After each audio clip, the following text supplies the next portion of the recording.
Me habéis pillado leyendo un pequeño fragmento sobre los avances sociales que se consiguieron en una etapa de la historia muy pero que muy interesante. 14 de abril de 1931. Abril, cerrar. Abril, cerrar.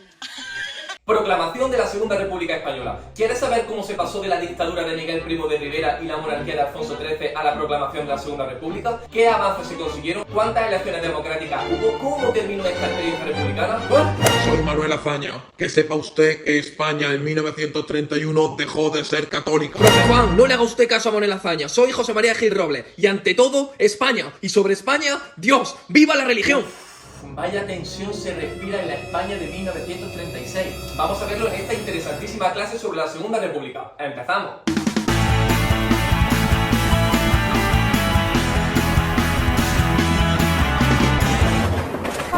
Tenemos que retroceder 2 días antes de la proclamación de la Segunda República, al 12 de abril de 1931, donde se celebraron unas elecciones municipales que dieron la victoria a las candidaturas republicanas en la mayoría de capitales de provincia, donde el caciquismo no estaba presente. Estos triunfan en las ciudades, donde la libertad de voto es real. Incluso podemos retroceder más atrás en el tiempo hasta enero de 1930, cuando el general y dictador Miguel Primo de Rivera dimite, y el rey Alfonso XIII quiere volver a una situación bipartidista de alternancia política entre los dos principales partidos del régimen de la Restauración. Pero esto no fue así, porque las candidaturas republicanas triunfaron.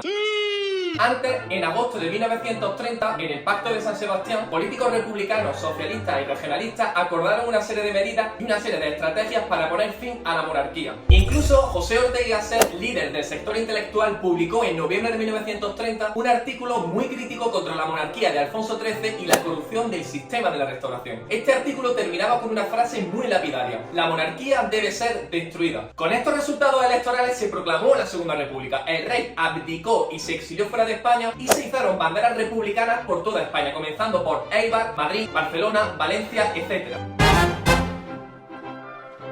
Una vez proclamada la Segunda República, sin derramar una gota de sangre y de forma pacífica, se formó un gobierno provisional, liderado por el republicano conservador Niceto Alcalá Zamora. He de decir que la República sembró muchísimas ilusiones, sobre todo entre los campesinos y los jornaleros que no tenían tierra. Pero la República se encontraría con un gran obstáculo: los sectores tradicionales, que no querían perder su poder. En cualquier caso, las primeras medidas del gobierno provisional fueron jornada laboral de 8 horas, emplear braceros locales en las labores agrícolas y retirar la influencia de la religión en la educación.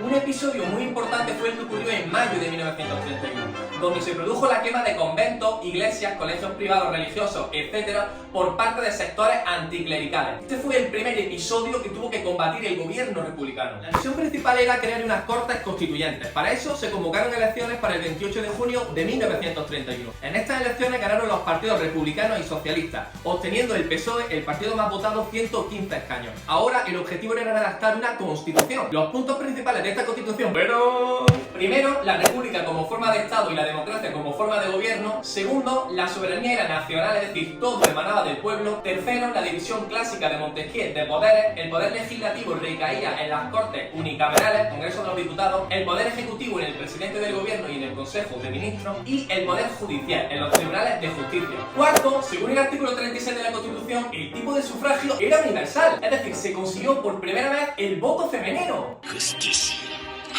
Esto se hizo gracias a la intervención de mujeres como Clara Campoamor, que defendieron con vigorosidad el derecho de las mujeres a votar. Esta Constitución ya puede decir en su primer artículo que España es una república democrática en la que todos sus poderes emanan del pueblo. Quinto, se ampliaron derechos y libertades como nunca antes visto en otra constitución. Y sexto, se acabó con los privilegios de la Iglesia Católica, pues Iglesia y Estado quedaron separadas, como ahora veremos después. Tras estas elecciones, Niceto Alcalá Zamora fue elegido presidente de la República y Manuel Azaña presidente del gobierno, que lideró la coalición de republicanos y socialistas, e iniciaron un programa reformista muy ambicioso. En cuanto a los temas religiosos, España pasaba a ser un Estado laico. Existía el derecho al divorcio, la libertad de conciencia y de culto, y por primera vez se suprimía el control educativo por parte de la Iglesia. Todas estas medidas y más conmocionaron a la opinión pública católica.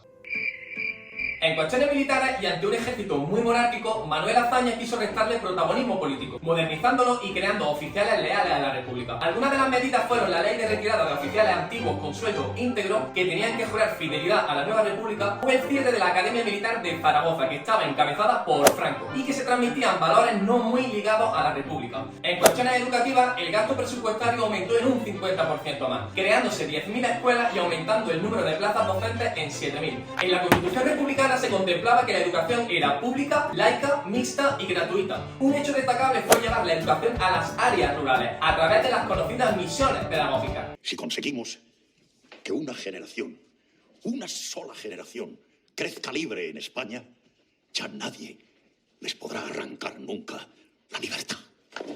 En cuanto a las cuestiones agrarias, el objetivo era redistribuir la tierra para que los campesinos y jornaleros pobres fueran propietarios. En ese momento hay en España casi 2 millones de campesinos sin tierra. El objetivo de la reforma agraria es que los jornaleros sin tierra acaben convirtiéndose en propietarios. Esto se hizo a través de la Ley de Bases para la Reforma Agraria de 1932, expropiando a las grandes propiedades, a los terratenientes, e indemnizándolos. Pero ¿por qué los resultados fueron limitados? Primero, porque el gobierno republicano tenía poca solvencia económica, estamos en un contexto de crisis, y segundo, por la poca voluntad de los grandes propietarios terratenientes. Ante esto, ante la frustración de no tener tierra, los campesinos protagonizaron acciones violentas como el de Casas Viejas.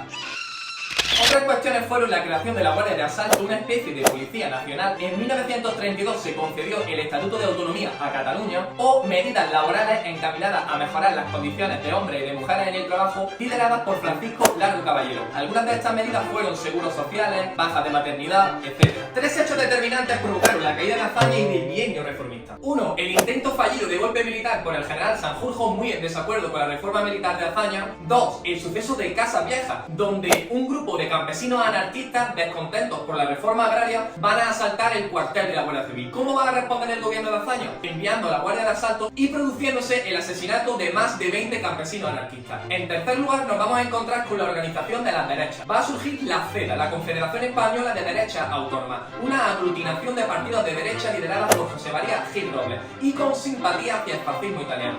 En segundo lugar, va a surgir Renovación Española, un partido monárquico liderado por José Calvo Sotelo, y dos partidos fascistas: Falange Española, liderado por José Antonio Primo de Rivera, hijo del dictador Miguel Primo de Rivera, y las Juntas Ofensivas Nacional Sindicalistas, lideradas por Ramiro Ledesma y Onésimo Redondo. En estas circunstancias se convocaron elecciones generales para noviembre de 1933, donde las mujeres ya iban a votar por primera vez, aunque ya habían votado en abril de ese mismo año en las elecciones municipales. Estas elecciones tuvieron como resultado la victoria de un partido de derecha, la CEDA, y en segundo lugar de un partido centrista, el Partido Republicano Radical de Alejandro Lerroux. La CEDA no tenía la confianza del Congreso de los Diputados y Niceto Alcalá Zamora, presidente de la República, propuso como presidente del gobierno a Alejandro Lerroux. Este bienio se va a caracterizar por la parálisis de las reformas del bienio anterior. Por eso esta etapa se le conoce como bienio negro o bienio de la política de la rectificación. En un primer momento el gobierno estuvo integrado por ministros centristas, pero en 1934 Alejandro Lerroux integró a ministros de la CEDA, algo que no sentó muy bien en los partidos de izquierda, pues la CEDA tenía simpatías con el fascismo italiano. Ante el miedo de que la CEDA se cargara a la República, partidos de izquierda como el PSOE o el Partido Comunista de España y sindicatos como UGT y CNT van a encabezar la llamada Revolución de 1934, que fue muy importante en Cataluña y en Asturias. El jefe de gobierno había anunciado la entrada en el gabinete de 3 ministros de la CEDA.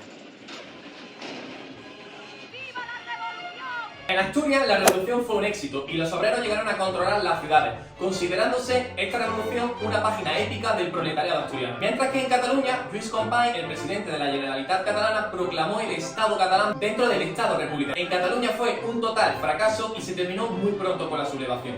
Las consecuencias de la revolución de 1934 fueron catastróficas. Se calculan unos 2.000 asesinados, 30.000 encarcelados, entre ellos Lluís Companys, y se suspendió el Estatuto de Autonomía catalán. Toda esta represión fue muy dura y fue coordinada y liderada por Francisco Franco. Más allá de todo esto, el gobierno radical cedista terminó cuando Alejandro Lerroux se vio envuelto en 2 casos de corrupción. El primero fue el caso Extraperlo, donde 2 holandeses empresarios querían implantar en España ruletas de juego trucadas. Miembros del gobierno concedieron los permisos a cambio de sobornos personales. Y el segundo caso de corrupción, el caso Nombela, que estalló en noviembre de 1935. En este caso, Lerroux estaba directamente implicado, pues había estado concediendo indemnizaciones ilegales a un empresario catalán que tenía intereses económicos en los territorios españoles de África. En estas circunstancias, Niceto Alcalá Zamora volvió a convocar elecciones. Estas elecciones generales se convocaron para febrero de 1936 y los resultados fueron los siguientes. El Frente Popular, una coalición de partidos de izquierda, obtuvo 263 escaños, mientras que las derechas obtuvieron 156. Manuel Azaña se convirtió en presidente de la República, sustituyendo a Niceto Alcalá Zamora.